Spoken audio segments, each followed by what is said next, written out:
in general, Bitcoin is built on a foundation of mathematics and cryptography. Bitcoin is basically mathematics. And it's using several key concepts and technologies from cryptography and mathematics.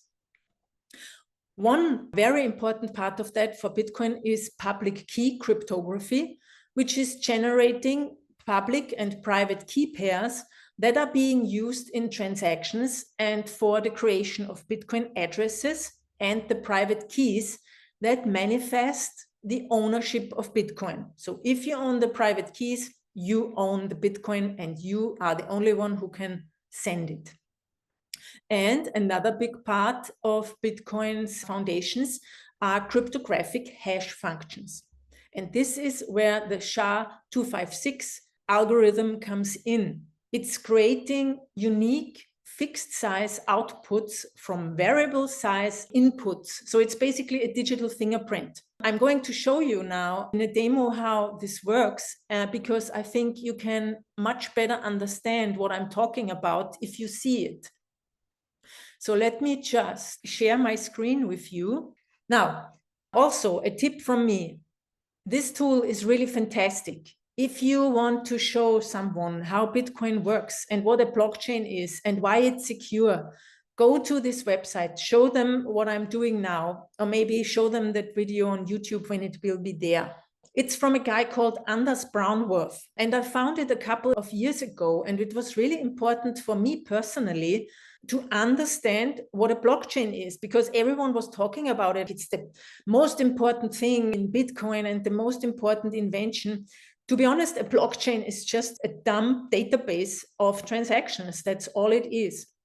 And the SHA-256 or SHA-256 hash is a tool in the whole Bitcoin stack of technologies that helps us. And it's creating transaction IDs in Bitcoin, and it's being used in the proof of work system in mining. And so let me show you what a hash is. So here you see a data field and the hash. SHA means secure hash algorithm.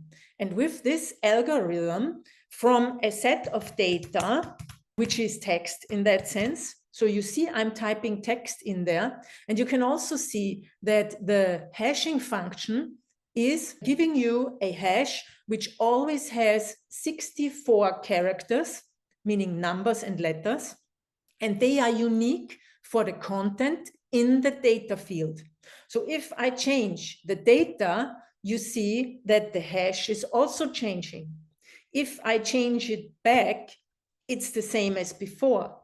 So you see here, crack the orange with E, it's 4638E. If I delete the E at the end, it's 37D.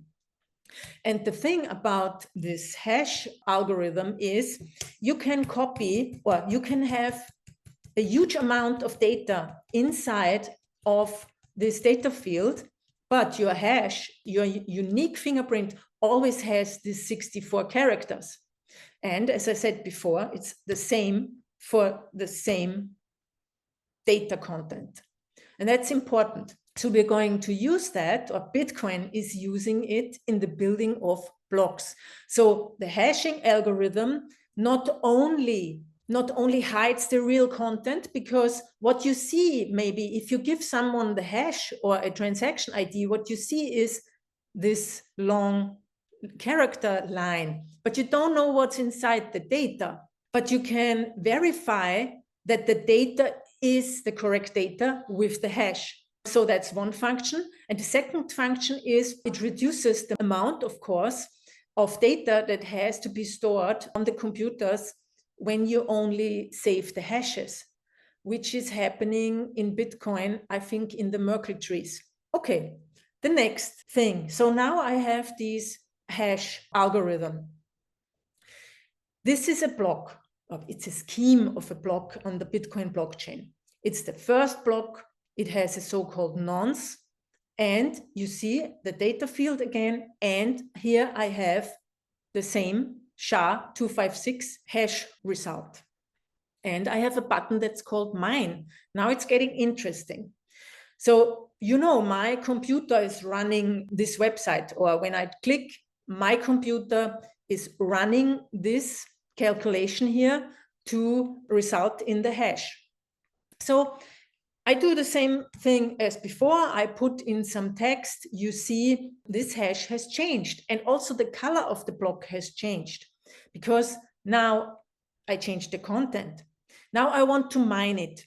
I want to basically put in work to proof of work that my computer has done the work and it mined that block. And the goal of mining is, you always hear about the calculations that the Bitcoin miners have to run. And the one who solves the puzzle as the first, they can put the block onto their blockchain and will gain the reward for mining that block. And the whole race is being the fastest in this mining race to find a hash that starts with a series of zeros. So I mine now. You see, it's taking time. Now it has finished because it found a hash that has 4 zeros at the beginning. So I put in the data, and what did the computer do? It was changing the nonce. The nonce is basically just a number that the computer is using. It's adding 1, 1, 1, 1, 1, and it's using it to find a hash result that has 4 zeros at the beginning. So if I change the nonce here, it's broken. It's not mined in that sense. It's not valid anymore because it doesn't have 4 zeros at the beginning. So I put back the nonce that we had before. Okay, everything is correct again. If I want to change a transaction because I'm malicious, I want to double spend to myself, then it's broken again. And I would need to mine again. And now here I have my 4 zeros again. I want to show to you, I'm switching to the mempool explorer. You know, there's a block explorer that is showing the blocks at the moment in time in the Bitcoin blockchain. And if I go here, this is the last block that has been mined, and I can click on it, and you will see here it says hash. So this block has a hash, and you can see it here on top in the address line. It has a lot of zeros, so much more than the 4 we have. That means that the computation is much more difficult because you have to be lucky to find a zero, you know. The computer doesn't always find the zero here. That's why it needs to work until it runs through all the numbers, all the nonces where it finds the correct one. Okay, so now basically you've seen what mining is. And now let's go to the demonstration of a blockchain. So you not only have one block, you have a second block, you have a third block, you have a fourth and a fifth block, and they all already have been mined. How do you know that? You know it because you can see here in the hash, we have 4 zeros. And the most interesting thing, and that's how a blockchain is chained together, is that in the first block, you have, or in each block, let's say it that way, in each block, you have a previous hash and a hash. So this, it has to be 0 because there is no previous block. But in the second block, you can see the previous hash here is exactly that one that is the result of the calculation of this block. 00157, 00157. And then you have the result of this block, 0012FA. And what do we have here?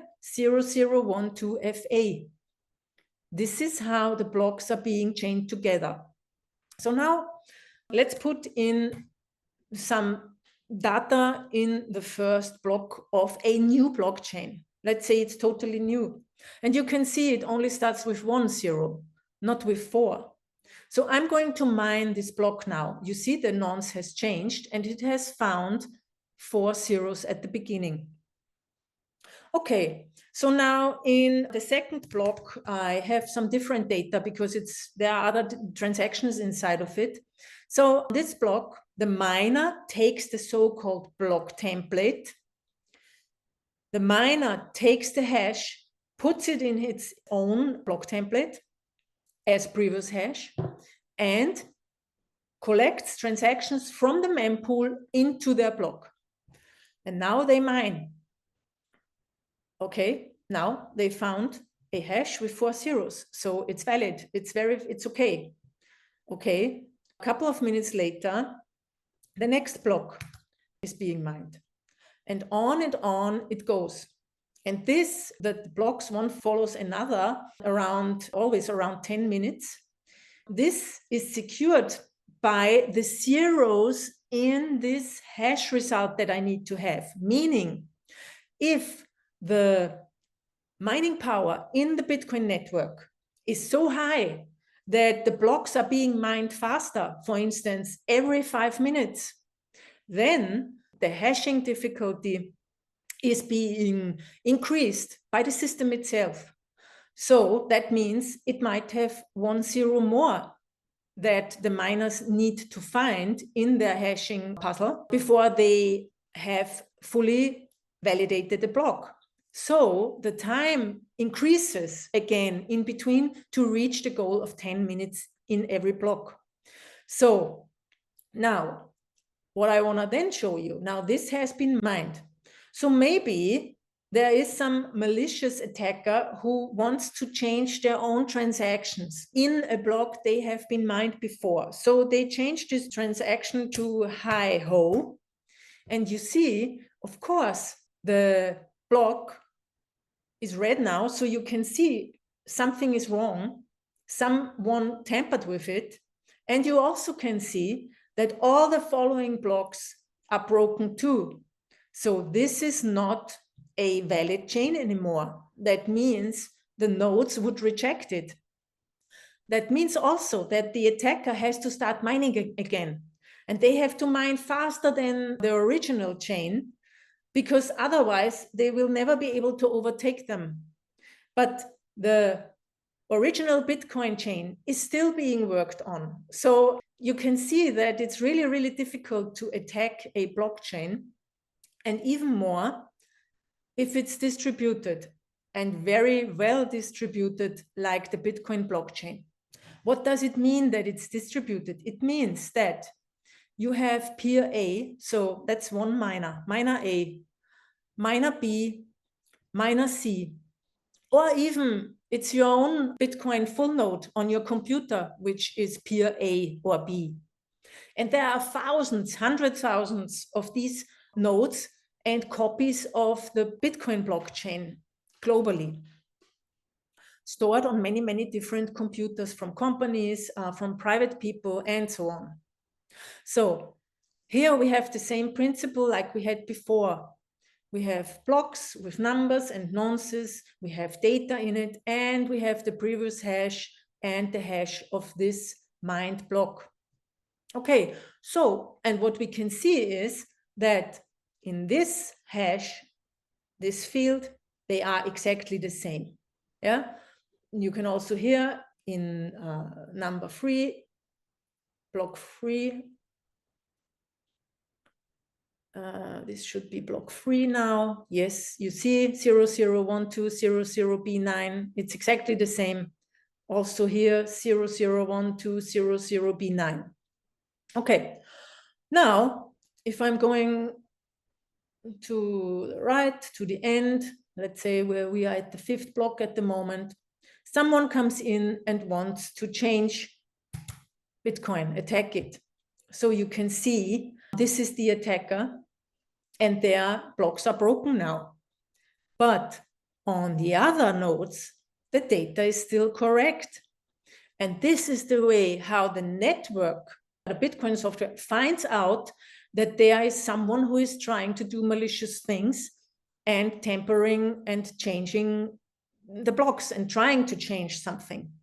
But the others know that this isn't true. And that's the reason why the system by itself kicks out this peer for a certain amount of time. I don't know, I can't remember how many blocks, maybe 1,000 blocks or something.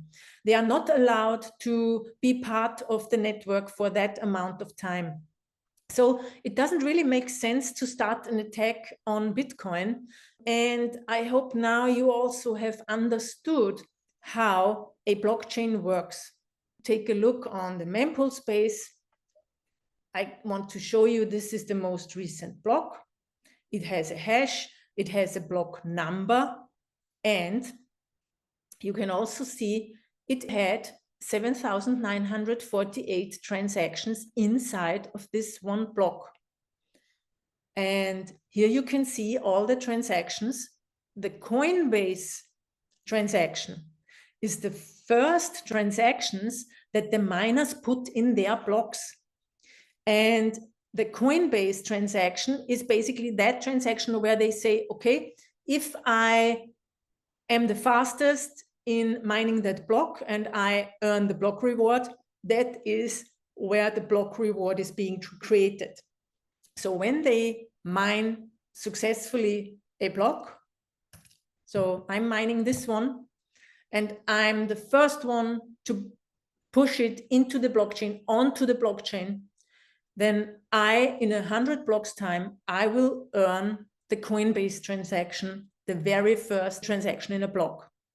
And you can see that's the Bitcoin address from which this transaction was coming, and it's going to these two addresses. One of the addresses, and I assume it's this address, is the target, like the recipient's address, and the other one is a change address. And in Bitcoin, every transaction has two ends, basically, like, UTXOs, outputs, the target, like the recipient, and the change in your own wallet. Because here, someone sent 0033877714 Bitcoin, and I think the recipient was getting 0033. So the change has to go back to the owner, of course, because the UTXO was too big for this target transaction. And here you can see the fee that was being paid. It was 11.4 sats per VByte. In total, 1,614 satoshis, which was at the time $1.02. And to be honest, this person, I think they could have saved a little bit, because at the moment, the price for a Bitcoin transaction is 3 satoshis per VByte, which is only 27 cents. So they overpaid for this transaction. And that's why it's always so important, if you're doing an on-chain transaction, to go into the website called mempool.space and look at the current fee rate, the current fees you need to pay for your transactions, because the wallets sometimes overpay so that they are for sure in the next block or over the next block. But you, for yourself, if you know a payment isn't urgent, then you can send it with RBF, with replaced by fee active. And then when it takes too long for you until it's settled because you had a too low fee, then you can increase the fee and send the transaction again. Hello, my name is Anita Posch, and if you liked that video, please subscribe to my channel now to inspire me to create more content like this. And if you want to learn more about Bitcoin, then sign up for my free weekly Bitcoin newsletter at anita.link/news.